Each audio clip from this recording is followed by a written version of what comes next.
හිතේ පාවිච්චි කරපු නැති තැන පාවිච්චි කරගන්න පුළුවන් විදිහේ ලස්සන දෙයක් කතා කරන්නයි අදත් මේ වීඩියෝ එක මේ හිත ගැන තියෙන තවත් වැදගත් ටොපික් එකක් ගැන මේ කතා කරන්න හදන්නේ. ඉතින් වැඩි කතා නැතුව වෙලා යන නිසා මේ පොඩි විනාඩි කිහිපේ අවධානයෙන් ඉන්න කියලා ආරාධනා කරනවා. අපි යන් එහෙනම් වීඩියෝ එකට.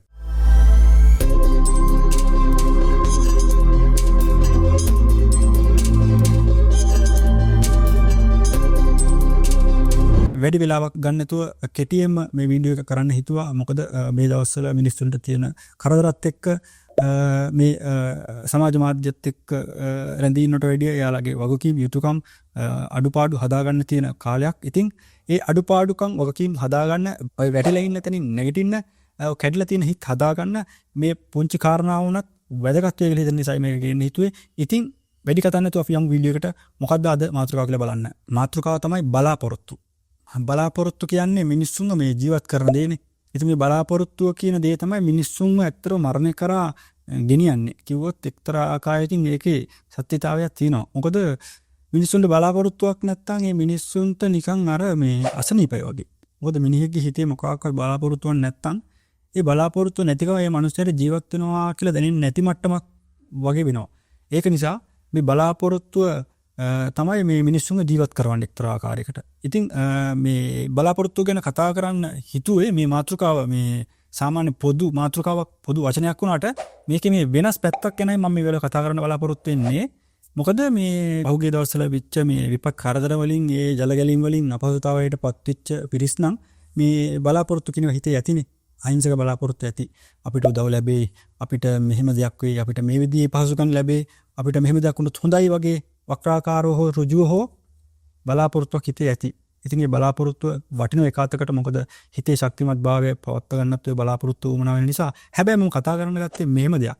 ඔය බලාපොරොත්තුව ඉෂ්ට නොවුණත් ඉෂ්ට වුණත් ඔයාලගේ ජීවිතේ ආයමත් නගා හිටව ගන්න ඔයාලා අනිවාර්යයෙන්ම ක්‍රියා කරන්න එපා.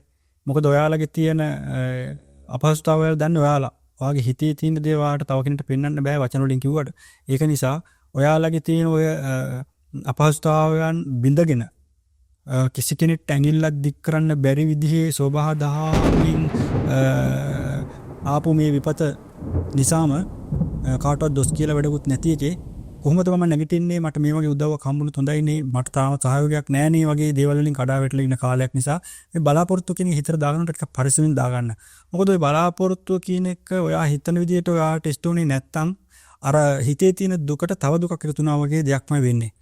ඒකෙන් මම කියන්න උත්සාහ කරන්නේ මේකයි. ඔයාට පුළුවන් නම් බලාපොරොත්තු නොවි එන උදව් අරගෙන නොලැබුණු උදව් වලට දුක් නොවි තමන්ගේ වීදියේම නැගී හිටින්න ප්ලෑන් එකක් හදාගන්න මේ කාලේ අමාරු තමයි. නමුත් අමාරුකම් තමයි ජීවිතය කියලා කියන්නේ. පහසුකම් කියන එක ජීවිතේ ගොඩාක් අඩුයි අවමයි. අපිට ගොඩක් වෙලාවට මේ පහසුකම් තමයි ජීවිතේ සතුට කියලා දකින්න හම්බෙන්නේ පහසුකම් විඳින මිනිස්සු දැකලා අපි ගන්න ඒ පටු තීරණය නිසා. නමුත් මේ පහසුකම් අපේ ජීවිතවලටත් අපිට තියෙන ගත්තාම අපිට තේරෙන්න ගන්නවා මේ පහසුකම් විතරක්ම නෙවෙයි ජීවිතය කියන්නේ. මෙතනින් එහා ජීවිතයක් කියලා එකක් තියෙනවා. මේ පහසුකම් කියන්නේ ජීවිතේ සතුටෙන් ගත කරන්න ලැබිච්ච චූටි උදව්වක් විතරයි. චූටි උදව්වක් විතරයි. ඒක මහ ලොකු උදව්වක් නෙවෙයි. ඒ උදව්ව උනත් ජීවිතේ කාලයක් හුරු වුණාට පස්සේ ඒකත් සාමාන්‍ය දෙයක් වෙනවා. හෙලිකොප්ටරයක් ඔයාලා තිබ්බත් ඒ හෙලිකොප්ටරේ ගමන් බිමන් යන්න ඔයාලට පහසුකම් ලැබුණොත් ඒ හෙලිකොප්ටරෙත් ඔයාලට වැඩි කාලයක් යන්න කලින් අපායන. ඒක තමයි හිතේ ස්වභාවය. ඒක මේ ඉරිසියාවට කියන දෙයක්වත් මේ කටට ආපු පළිට කියන දෙයක්වත් නෙවෙයි. ඕක තමයි යථාර්ථය. ඕනම දෙයක් Tamanට නැති තාක්කල් ඒකට Taman ආසයි. ඕනම දෙයක් Tamanට ලැබුණාම ඒකට තියෙන ආසාව ක්‍රමයෙන් අඩු වෙනවා. ඕක තමයි ලෝකේ ස්වභාවය. ඉතින් අර බලාපොරොත්තු කියන එක ඔයාලට පුළුවන් නම් හිතේ කොනක තිබ්බට කමක් නැහැ බලාපොරොත්තුව. මොකද මිනිස්සු ජීවත් වෙන්නත් එපයි.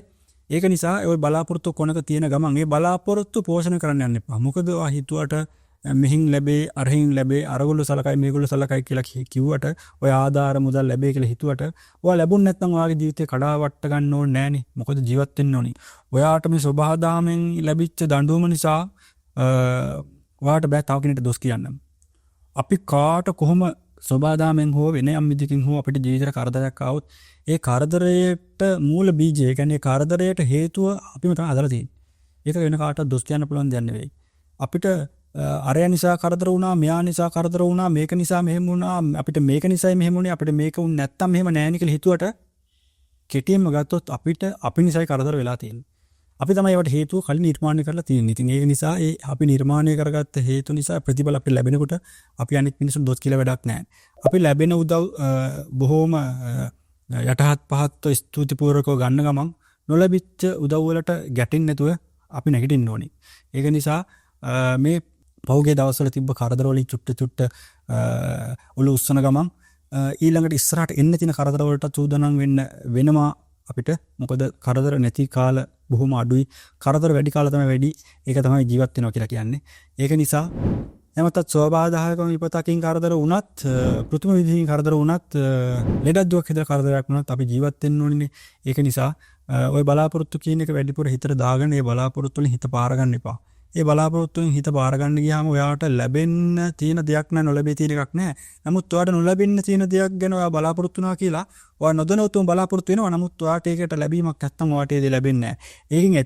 ඒකෙන් ඇති වෙන සංතාපය, ඒකෙන් ඇති වෙන හිත වේදනාව ටිකක් දරුණු වෙන්න පුළුවන්. ඒ දරුණු වීම තුලින් ඔයාගේ බලාපොරොත්තු කඩවීම තුලින් ඔයාගේ හිතේ ඇති වෙන ඒ කඩා වැටීමෙන් ඔයාට ඔයිට වැඩි විපතක් වුණත් වෙන්න පුළුවන්. ඒක නිසා බලාපොරොත්තුව හිතට දාගන්නවා කියන්නේ අනතුරක් දාගන්නවා වගේ වැඩක්. ඒක නිසා බලාපොරොත්තු නෙමෙයි වැදගත් වෙන්නේ. අදිෂ්ඨානශීලී වගේ දෙයක් හිතට දාගත්තට ඒක වරදක් වෙන්නේ නැහැ. මොකද අදිෂ්ඨානයක් ගන්න. ඒ අදිෂ්ඨාන ඊට වඩා වටිනවා. ඒ අදිෂ්ඨානය තුලින් ඔයාට පුළුවන් ශක්තියක්, ජවයක් ඔයාගේ ජීවිතේ එකතු කරගන්න. ඒ ශක්තිය සහ ජවය කියන ජීවිතේ එකතු කරගෙන ඔයා නැගිටින්න හදනකොට ඔයාට නොලැබිච්ච උදව් උනත් ලැබෙන්න පුළුවන්. ඉතින් ඒ ලැබෙන උදව් බොහොම සාමකාමීව බාර අරගෙන ප්‍රතික්ෂේප නොකර පුළුවන් විදිහකට ජීවිතේ නගා හිතව ගන්න බලන්න. මොකද කරදර කියන ඒවා එනවා යනවා. ඒක මේ හැමදාම තියෙන දේවල්. කරදර කියන දේවල්ත් හැමදාම තියෙන්නේ නැහැ.